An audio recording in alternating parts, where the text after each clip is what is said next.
Assalamualaikum warahmatullahi wabarakatuh. Kami dari kelompok Pesona, kesempatan ini kami akan mempresentasikan hasil implementasi dari rancang bangun prototipe sistem Smart Campus, integrasi presensi dan parking menggunakan kartu mahasiswa, di mana proyek kami disusun untuk memenuhi tugas mata kuliah capstone project dengan dosen pengampu Ibu Dr. Sofi Devianti MKOM.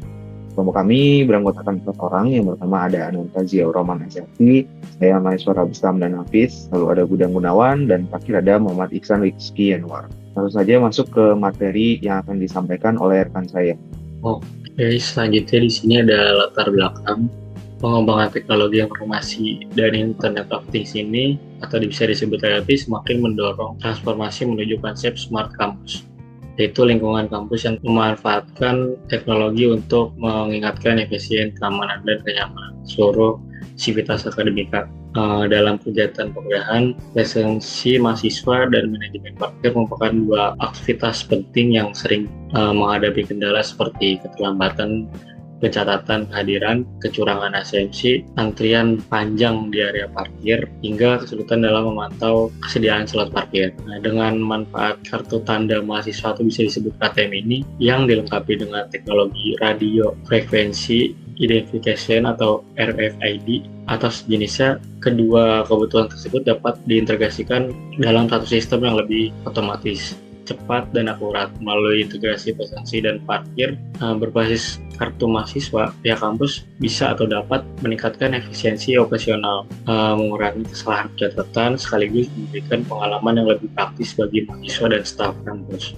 Nah, lalu di sini ada tujuan merancang dan membangun prototipe sistem Smart Campus yang mengintegrasikan fitur presensi kuliahan dan manajemen parkir menggunakan kartu mahasiswa berbasis RFID atau teknologi serupa.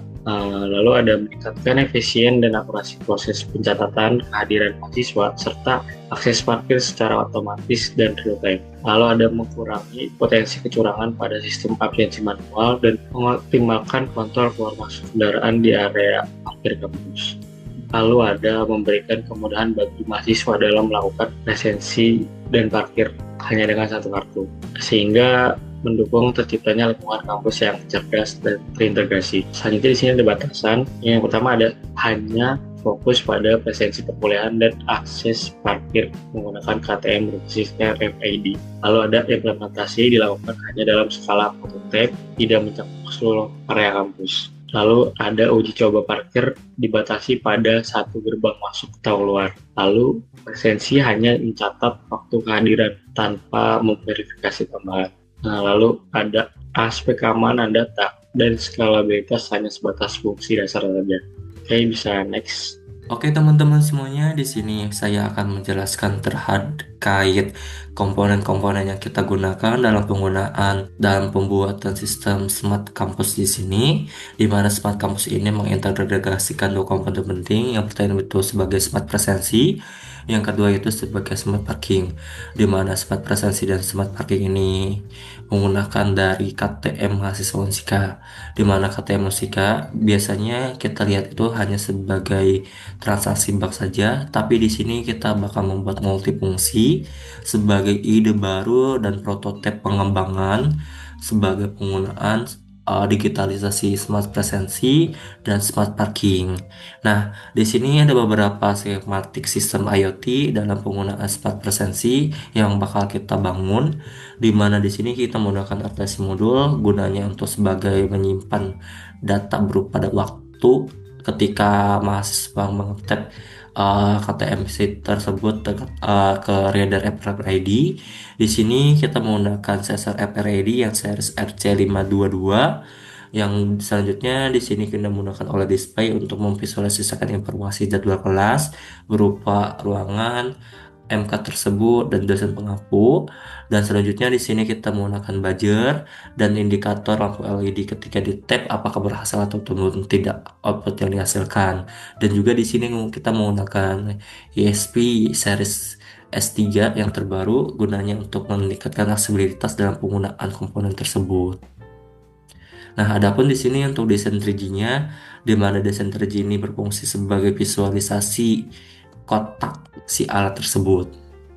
Nah, di sini selanjutnya kita membuat smart parking, namun perlu kita garis bawahi juga di OJK saat ini adanya smart parking secara kompleksitas ya dalam penggunaannya, tapi secara multifungsi masih kurang dikarenakan belum bisa berjalan secara maksimal.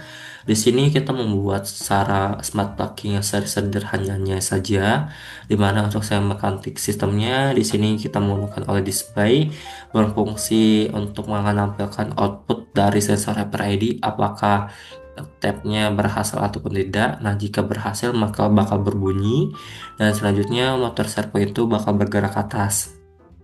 Nah, di sini teman-teman bisa kita lihat di sini untuk ilustrasi dari protokol yang kita gunakan ketika mahasiswa mengetap KTM-nya ke hadap radar RFID, maka dikirimkan menggunakan protokol HTTP yang sudah terhubung kepada smart controller tersebut yaitu ESP32, sehingga ESP32 ini bakal melakukan dua interaksi. Yang pertama HTTP request dan HTTP responsive terhadap Airbase.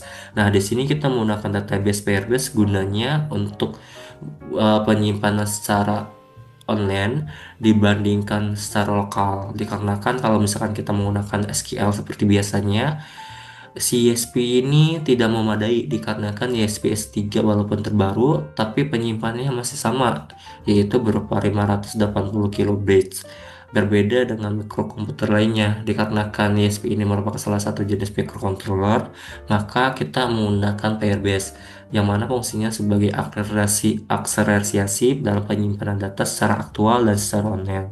Sehingga di Firebase ini kita bakal melakukan interaksi juga terhadap website yang sudah kita bangun, di mana website di sini kita tidak mengubah desain secara menyeluruh, tapi menambahkan fitur presensi, sehingga ketika di tab langsung muncul notifikasi bahwasannya mahasiswa tersebut sudah melakukan absen. Nah, mungkin selanjutnya bakal dibahas secara lebih rinci terhadap uh, webnya ini seperti apa, dan juga bakal didemonstrasikan secara singkat oleh rekan saya. Oke, waktu dan tempat dipersilakan. Baik, untuk selanjutnya ada teknologi dan alat yang digunakan dalam dashboard. Untuk pengembangan proyek ini, dalam dashboard kami menggunakan Next.js sebagai framework utama untuk pengembangan front-end. Next.js dipilih karena mendukung rendering sisi server, static site generation, serta routing yang terstruktur secara otomatis, sehingga sangat membantu dalam membangun aplikasi e-campus yang cepat, responsif, dan SEO-friendly.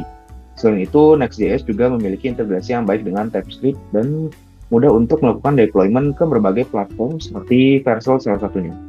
Untuk styling antarmuka, kami menggunakan Tailwind CSS sebagai library utility first CSS. Tailwind dipilih karena memberikan fleksibilitas tinggi dalam mendesain tampilan tanpa harus menulis CSS dari nol. Selain itu, Tailwind juga mempermudah pembuatan UI yang konsisten dan responsif melalui kelas-kelas utility yang efisien sehingga mempercepat proses pengembangan tampilan sistem, termasuk juga halaman dashboard dan form absensi manual. Selanjutnya, ini merupakan struktur kode fungsi utama, yakni fungsi absensi manual yang terdapat di dalam dashboard e-campus. Absen manual page merupakan halaman atau komponen yang memungkinkan pegawai atau dosen maupun administrator melakukan pencatatan kehadiran untuk satu kelas pada tanggal tertentu. Selanjutnya, pengubahan status absensi mahasiswa, di mana bagian handle status hang yang berisi student ID dan new status bertanggung jawab memperbarui status kehadiran mahasiswa secara lokal pada state attendance record. Selanjutnya, data akan dikirim ke server, di mana setelah semua status kehadiran mahasiswa telah disesuaikan, fungsi handle submit attendance akan dijalankan ketika pengguna menekan tombol submit. Secara keseluruhan, alur kerja dari absen manual page ini adalah sebagai berikut. Yang pertama ada mengambil daftar kelas, lalu pengguna memilih kelas, selanjutnya sistem mengambil daftar mahasiswa kelas tersebut, lalu pengguna menyesuaikan status kehadiran mahasiswa, selanjutnya pengguna menekan tombol submit untuk mengirim data ke server. Selanjutnya ada tantangan yang kami hadapi.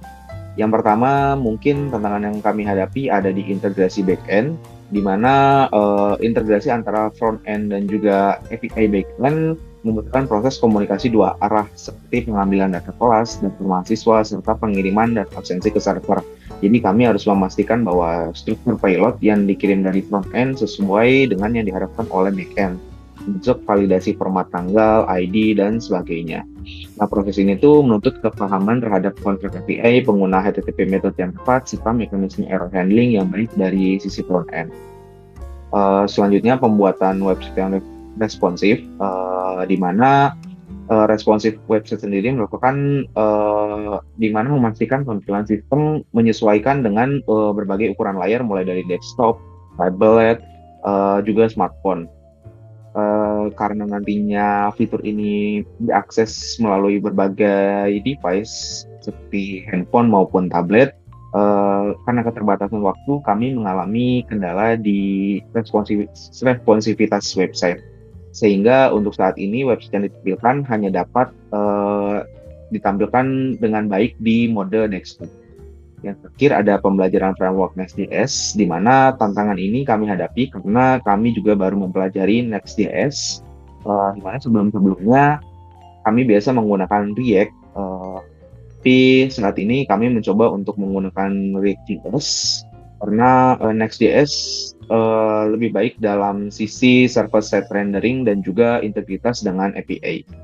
Selanjutnya akan ditampilkan demo oleh rekan saya. Begitu, dipersilahkan. Baik, terima kasih atas waktunya.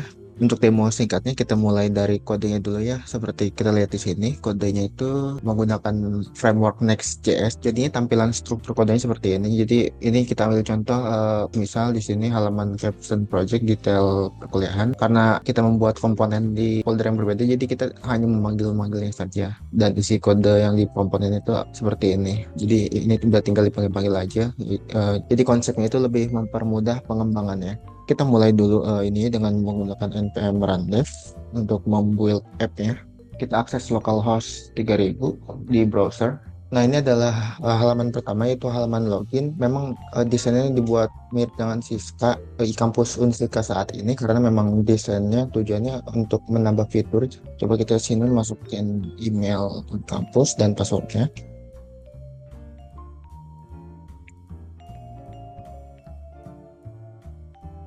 Nah, setelah masuk, kita langsung ditampilkan di tampilan dashboard. Nah, di sini saya akan memperagakan praktek bagaimana fitur absen otomatis itu berjalan. Jadi, misal di jadwal perkuliahan caption project, misal hari Senin jam 7:30, nanti mahasiswa itu tinggal tap aja di RFID, lalu nanti RFID itu akan merubah status mahasiswa yang misal hari ini 29 September 2025 yang tadinya belum presensi menjadi hadir. Nah, di sini juga ada fitur apabila mahasiswa tidak membawa KTM-nya atau KTM-nya hilang di jalan atau tertinggal di rumah. Di sini ada fitur absensi manual di mana mahasiswa bisa melakukan absensi manual dengan cara diminta foto dan lokasi saat ini. Saya akan off cam dulu di Zoom ini untuk menyalakan kamera di webnya. Setelah itu di sini mahasiswa bisa mengisi presensinya. Apabila hadir bisa mencet hadir lalu mengambil lokasi seperti ini saat ini. Nah, setelah itu bisa langsung ambil gambar dan bisa menekan tombol submit untuk menunggu validasi dari dosen yang bersangkutan. Nah, apabila setelah submit nanti statusnya akan berubah menjadi kuning seperti ini, yaitu menunggu validasi. Untuk progres 2 minggu ini mungkin hanya sampai situ dulu. Kedepannya mungkin akan dilakukan integrasi antara IoT dengan websitenya. Karena untuk tantangan di pembuatan web ini yaitu tantangannya belajar framework baru seperti Next.js, jadi harus pelajari dulu. Setelah itu untuk kedepannya juga nanti akan ada fitur parkirnya juga. Demikian demo website yang telah sampaikan, dan demo website ini menjadi akhir dari presentasi kelompok kami. Saya mewakili kelompok Persona izin pamit undur diri, kurang lebihnya mohon maaf. Wassalamualaikum warahmatullahi wabarakatuh.